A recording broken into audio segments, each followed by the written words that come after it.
మీరు ఎప్పుడూ కూడా పిల్లల్లా ఉండండి గురువు దగ్గరని. పిల్లల్లా ఉండడం ఏమిటి అంటే ఆయన వెంటనే ఓ మాట చెప్తుండేవారు. పిల్లలు చూడండి, ఇళ్లలో పూర్వం స్తంభాలు ఉండేవి వసారాల్లో. ఆ స్తంభం పట్టుకుని గిరగిర గిరగిర గిరగిర తిరుగుతారు. ఆ స్తంభం పట్టుకుని ఆడుకుంటారు. చిన్నప్పుడు మేము ఆడుకున్నాం అరుగు మీద. అలాగా ఆడుకుంటుంటే కొంచెం సేపు పరిగెత్తిన తర్వాత కళ్ళు తిరిగినట్టు అనిపిస్తాయి ఆ గుండ్రంగా తిరగడం. అప్పుడు ఏం చేసేవాళ్ళం అంటే పడిపోకుండా ఉండడానికి ఆ స్తంభాన్ని గట్టిగా కౌగులించుకుని ఇచ్చినేవాళ్ళం ఒక్క నిమిషం. ఆ కళ్ళు తిరగడం సరదా చిన్నప్పుడు. అది నాకు అట్లని గిరగిర గిరగిర గిరగిర తిరిగేస్తే కళ్ళు తిరిగినట్టుగా అనిపించేది. అప్పుడు స్తంభాన్ని గట్టిగా పట్టుకుని ఒక్క క్షణం అలా ఉండిపోతే కళ్ళు మూసుకుని తగ్గిపోయి మళ్ళీ తిరుగుతుండేవాడు. అదో ఆనందం, అదో పిచ్చాట.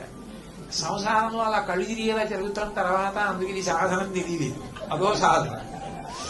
ఆయన అనేవారు సంసారంలో తిరగండి, తిరగకుండా ఎలా ఉండగలరు, ప్రవేశించాక తిరగండి, కానీ గురువు గారి పాదాలు అట్టుకు తిరగండి.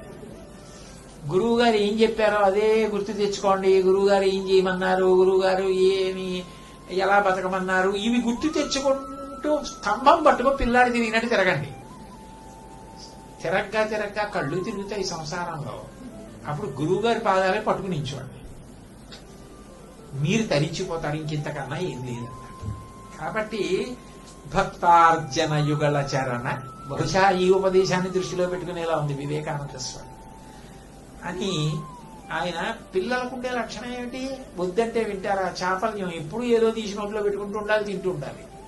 గృహస్థుకే అంతే, విషయ భోగాల మీద అనురక్తి వద్దంటే పోతుంది. ఏదో ఈ గంటన్నర సేపు చెప్పినంతసేపు బాగానే ఉంటుంది, బయటికి వెళ్ళిన పావు గంట బాగుంటుంది, ఆ తర్వాత మొదలమండి. చాపల్యం ఎక్కడికి పోతుంది? ఆయన ఒకటి చెప్తుండేవారు, లోకంలో ఏనుక్కే 2 రకాల దంతాలు ఉంటాయి. పైకి ఓ దంతాలు, లోపల ఓ దంతాలు. పైకి 2 ఉంటాయి, అవి 2 అలంకారం.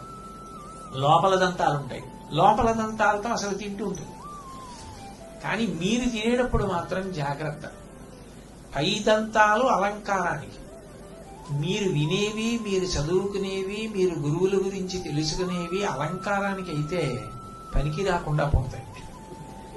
అలంకారానికి ఏరుక్కి దంతాలు ఉన్నట్లు మీకు ఉండకూడదు.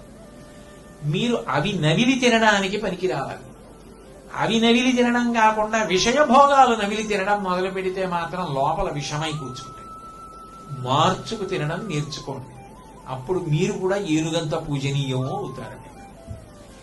అసలు ఏమిటో అన్వయం ఏమిటో ప్రతిదానికి ఆయనకి ఏది కనపడితే దాన్ని అంత అందంగా అన్వయం చేసి చెప్తుండే.